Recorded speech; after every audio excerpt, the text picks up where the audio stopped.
Can you relate to this scenario? You have long been in spiritual circles that you understand that the mind creates all the ruckus. And you have heard ad infinitum that you need to stop paying attention to your mind because it's causing all the distress in your life and keeping you away from a peaceful and blissful existence. So, you decide to practice more mindfulness in your everyday life. You try to control the mind, but it seems impossible. The mind keeps jumping from one thought to the other while constantly reminding you that you are not disciplined enough. You will never be able to quiet your mind. You persist, but the mind comes up with a stressful thought from the past telling you how you failed the last time you tried something. You try hard not to react, but immediately there is another thought of how much is there to be accomplished on your to do list while you are sitting here wasting your time away trying to control the mind. Also, there is an urge to have a sugary treat, and so you feel lost trying to control the mind, trying to control your urges, and beginning to worry about the items on your to do list. A lot of us have been there trying to tame the mind so that it can be quiet, at ease, and relaxed. But how many times are we able to succeed? It seems like a daunting task, like we are going around in circles. The more we try, the more the mind rebels. And it freaks out more and more, coming up with reasons as to why this seems like a really bad idea. All this melodrama leaves us feeling more flustered than where we were before we started. And we start to question our sanity. Why does this seem so hard? Don't they teach in spiritual circles that it is really simple, it is supposed to be easy, but why doesn't my mind quit the hysteria? Well, the truth is, we cannot fight the mind, nor should we try to. The mind likes problem solving, reasoning, analyzing, evaluating, data mining from the past, projecting in the future, and everything in between. So, when we try to control it, it presents us all this data to make us believe that it is not a good idea in terms of past events, future what if scenarios that corroborate this theory of the mind. It pumps all this information because that's its function. So, what do we do? To gain control over the mind, don't engage with it, don't fight it, transcend it, and detach yourself from its commentary. Don't react to any mind chatter, images, memories, and thoughts.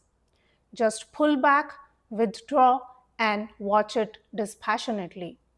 The moment you react to anything that the mind brings forth, you are back in the push pull game with the mind. And that's the game of the mind, to pull you in the muck. To be fair, the mind is brilliant.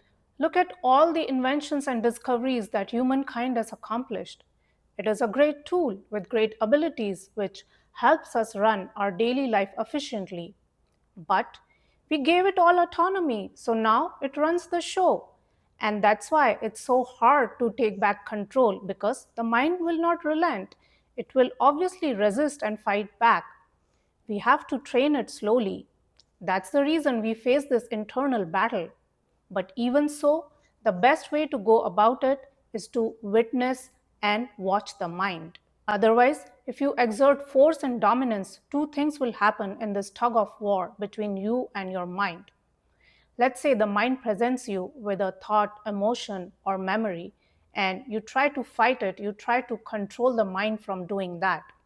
Number one, if you're able to exert control, if you're able to win over the mind, then you will suppress that emotion and that energy gets trapped within you.